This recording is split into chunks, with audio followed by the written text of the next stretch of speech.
What?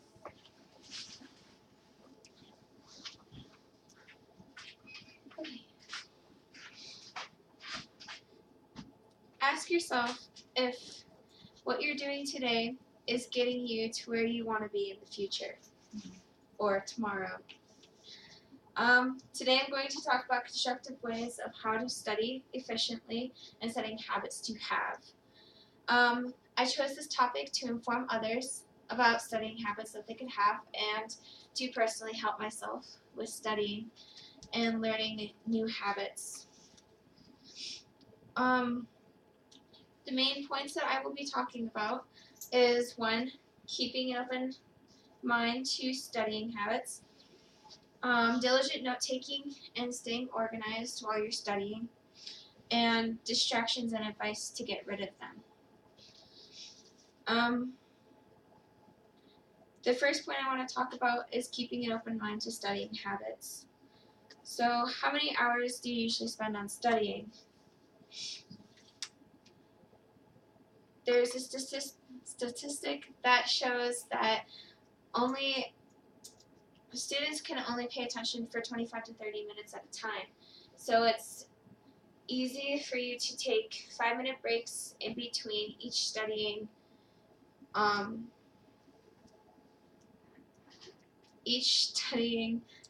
point session and rest your brain so that it can recall all the information. And it says that the average student can only pay attention for about 25 minutes to 30 minutes at a time, says Thomas Frank, as he is reviewing a lecture by Marty Lobdell. I also wanted to point out that every website that I have looked at for this research project includes an area where it says that you need to take 5-minute breaks in between study sessions to be able to let your brain rest and go do something fun for 5 minutes, such as playing on your phone or reading a book. And the longer you get into this studying habit, you'll be able to study for longer and longer periods of time every single time you study. What studying habits should be practiced? You need to dedicate a study area so that you will be able to focus on the activity that you need to do. Or you need to focus on what needs to be done, such as a bed is for sleeping and a desk is for writing. And of course you have that one place where you go and you play video games or you hang out with your friends. And if you go to one of those places while you're studying, you're not going to get anything done because your brain is already used to that one activity that you go to that place for.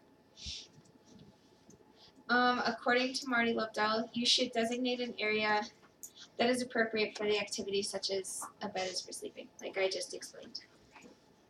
Some additional studying habits to have would be group studying, such as getting in a large group and going over the information from the lecture so that you can understand concepts a little bit better and be able to be well prepared for your exams.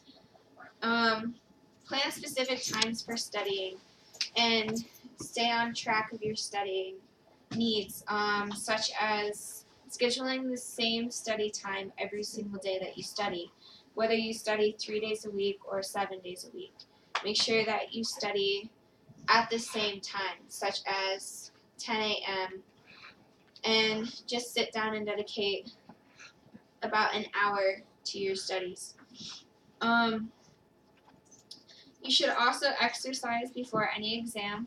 It's proven that if you exercise for 20 minutes before your exam and eat a healthy breakfast, that it will boost your energy and your brain power so that you will be fully prepared for your exam that day.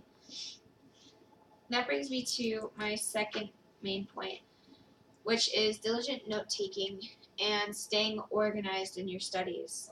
What does this include, you may ask? It means pushing past all procrastination and getting things done, such as scheduling everything, keeping your syllabus all together for one class so that you have everything prepared for when you go into that class for the day. Making sure that everything is done, and it's you should take really good notes, such as keeping a calendar or keeping even a notebook or a journal, just to write down notes and what days it happens so that you can go back and either look at another student's notes or just add on to your notes later on. During Marty Lobdell's lecture, he discusses how it's important to look over the notes as soon as possible, even after your class's lecture, so that you can go back and add notes that you might have missed. How organized do you tend to be, and how can you be better? Like I said, staying on top of your class, having the syllabus already ready. Marty Lobdell in his lecture also goes into a brief discussion about highlighting. He wants to talk about how you should not highlight too little but not too much, such as highlighting just key terms so that you'll be able to recall the concept or facts that you were reading about later on when you go back and look at the key terms. Thirdly, I would like to talk about distractions and how to get rid of them. One of the main distractions that there are, especially in this day and age, is cell phones.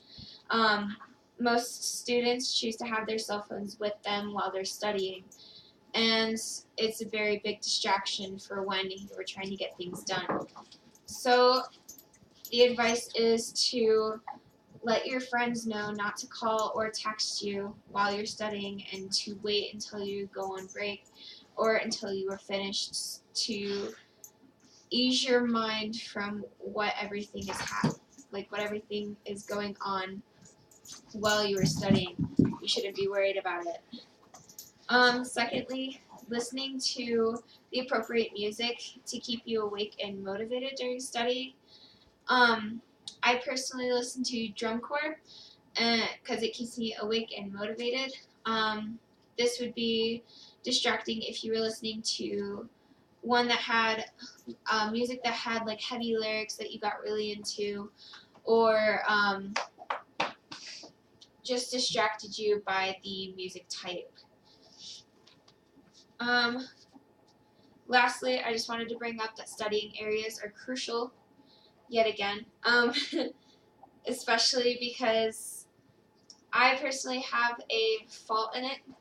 I study in my bed, and that's really bad. I need to get into the habit of studying in a different area, such as the library at school or at the kitchen table, because a bed is for sleeping, of course, and I usually have a tendency to fall asleep or put on a movie, which is not very good for your studying habits. How to get rid of these distractions: put your cell phone away, put it away from you if you need to, or just put it on silent. Or you can go into a room where it's quiet and there's no distractions, no noise, and to make sure that you are fully committed to your studies.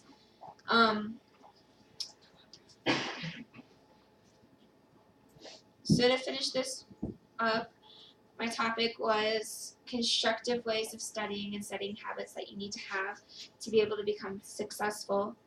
The main points of this was to have an open mind to new studying habits and keeping your mind open to what you need to do to lead a successful study. Organization and diligent note-taking so that you can be able to study more efficiently and improve your overall performance. And then keep away from distractions, so that you're able to study longer. John Rohn says, motivation is what gets you started, habit is what keeps you going. And I believe this very much because motivation can get you started, especially like if you're exercising.